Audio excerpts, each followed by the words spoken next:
Basic order.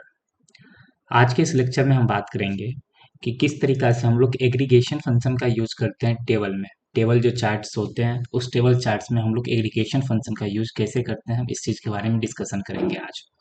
तो start करने से पहले मैं आपको बता दूं कि मैं ऑलरेडी पावर बीआई का जितने भी प्लेलिस्ट है वो उसमें करीब 12-13 वीडियोस मैंने कंप्लीट कर चुका हूँ, जिसमें मैंने बताया है कि स्टैक कॉलम चार्ट क्या होता है, पाई चार्ट क्या होता है, डोनेट चार्ट क्या होता है, फिर जाके फनल चार्ट क्या होता है। ठीक, तो इतने सारे मैंने चार्ट्स ऑलरेडी कवर कर चुके हैं। तो अगर आप लोग पहली बार इस चैनल पे आए हैं तो आप लोग जाइए हमारे पावर बीआई के प्लेलिस्ट को एक्सेस कीजिए और उसमें सारे वीडियोस देखिए, फिर जाके आप लोग इस पे आइए। तो आज हम बात करते हैं एग्रीगेशन फंक्शन के बारे में। तो एग्रीगेशन फंक्शन होता है क्या है?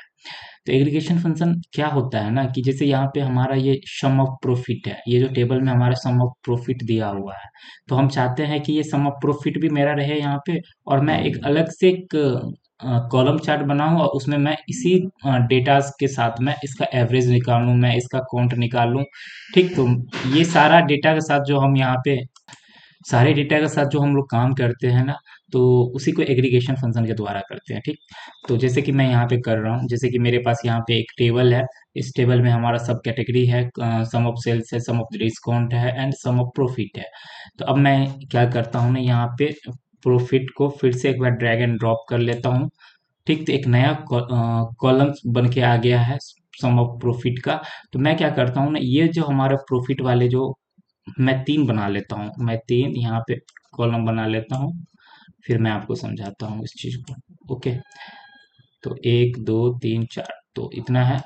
तो जैसे कि ये मेरे पास बन गया, तो यहाँ पे सम ऑफ प्रॉफिट का 1 2 3 3 फिर से हम नया कॉलम बना लिए। अब ये तीनों नया कॉलम, तीन जितने भी नया कॉलम बने हैं ना, ये 3 कॉलम में हम लोग क्या करते हैं, एग्रीगेशन फंक्शन का यूज करते हैं। ओके, तो जैसे कि मैं इस कॉलम पे बात करता हूँ, तो ये है मेरा मेरा डेटा। तो एग्रीगेशन फंक्शन लगाने के लिए हम क्या करेंगे, कॉलम्स में आएंगे और जिस कॉलम्स पे हमको एग्रीगेशन फंक्शन अप्लाई करना है उसका राइट क्लिक करना है। राइट क्लिक करने के बाद यहाँ पे जो हमारे पास जितने भी सारे डेटा आ रहे हैं, इसी डेटा को हम लोग एग्रीगेशन फंक्शन करेंगे। जैसे अब हमको एवरेज निकालना है, ठीक, ये हमारा प्रॉफिट डेटा है, उसी में हमको एवरेज निकालना है, तो हम लोग क्या करेंगे, यहाँ पे एवरेज पे क्लिक कर देंगे। ओके, तो यहाँ पे हमारा क्या आ गया, सारा एवरेज आ गया। ठीक, तो एवरेज ऑफ प्रॉफिट, प्रॉफिट का हम लोग क्या किए, एवरेज निकाल लिए। तो ये भी एक तरीका से हमारा किसके तहत किए हैं, ये एग्रीगेशन फंक्शन का ही यूज करके हम लोग यहाँ पे एवरेज निकाल लिए। ओके, फिर जाके हम अब इसमें हम अलग से एग्रीगेशन फंक्शन का यूज कर रहे हैं। तो ये आया मेरे पास, इसके तो राइट क्लिक करेंगे। अब हम चाह रहे हैं एवरेज निकल गया, अब हम चाह रहे हैं काउंट निकालने के लिए कितना कितना यहाँ पे सब कैटेगरी है, तो वो हम काउंट यहाँ पे देख लेते हैं। तो यहाँ से हम लोग काउंट देख लिए, काउंट कितना है, तो काउंट को भी हम लोग यहाँ डिफाइन कर लिए हैं। तो यहाँ पे हम लोग क्या किए, एग्रीगेशन फंक्शन के थ्रू हम लोग प्रॉफिट का काउंट भी कर लिए कि कितना सब कैटेगरीज है, उसके कितना कितने वो है नहीं है। जैसे कि अगर हम बात करते हैं टेबल्स, टेबल्स कितने हैं, 808 है। इसी तरीका से हम लोग स्टोरेज के बारे में देख रहे हैं, फोन्स के बारे में देख रहे हैं, उसका काउंट कितना है, पेपर्स के बारे में उसका काउंट देख रहे हैं। ठीक, तो इस तरीका से हम क्या करते हैं कि प्रॉफिट का हम लोग काउंट भी निकाल लिए। अब इस पे आते हैं, इस पे हम क्या करते हैं, दूसरा एग्रीगेशन फंक्शन को हम लोग अप्लाई कर देते हैं। जैसे आ, हम लोग मैक्सिमम यहाँ पे कर लेते हैं, मैक्सिमम, मैक्सिमम कितना है। तो ठीक, तो इसमें मैक्सिमम देख लिए, मैक्सिमम प्रॉफिट कितना है। ये सारी इस तरीके से हम लोग क्या करते हैं, एग्रीगेशन फंक्शन का यूज करके हम एक डेटा को अलग अलग डेटा में हम लोग उसको विजुअलाइज कर सकते हैं। जैसे कि मैं यहाँ पे अगर चाहूँ तो मैं यहाँ पे सेल्स ले लेता हूँ, सेल्स में एग्रीगेशन फंक्शन फिर से नया सेल्स, नया सेल्स कॉलम बना, या फिर यहाँ पे मैं एग्रीगेशन फंक्शन का यूज कर देता हूँ। अगर हम यहाँ पे एग्रीगेशन फंक्शन देखें तो सेल्स में यहाँ पे हम लोग क्या करते हैं, मिनिमम अप्लाई करके देखता हूँ, मिनिमम सेल्स कितना हुआ है।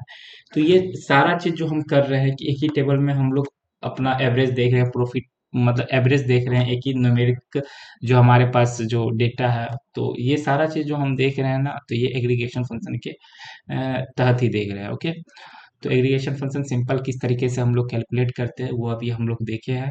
ये टेबल चार्ट के अंदर सेम एग्रीगेशन फंक्शन हम लोग वहाँ पे भी देखेंगे, मैट्रिक्स में भी देखेंगे। तो मैट्रिक्स में भी इसी तरीका से एग्रीगेशन फंक्शन का हम लोग कैलकुलेशन करते हैं। तो आप लोग ऐसे ही बने रहिए पावर बीआई के इस प्लेलिस्ट सीरीज में। और मैं आपको सारी जितने भी चार्ट्स हैं, सारे फंक्शन हैं, मैं इजी वे में मैं समझाने का कोशिश करूँगा। और मैं कोशिश कर रहा हूँ कि मैं सारे चीज़ कवर करूँ इस पावर बीआई के प्लेलिस्ट में। तो आप लोग बने रहिए, देखते रहिए, और मिलते हैं नेक्स्ट वीडियो में किसी नए टॉपिक के साथ। तब तक के लिए थैंक यू।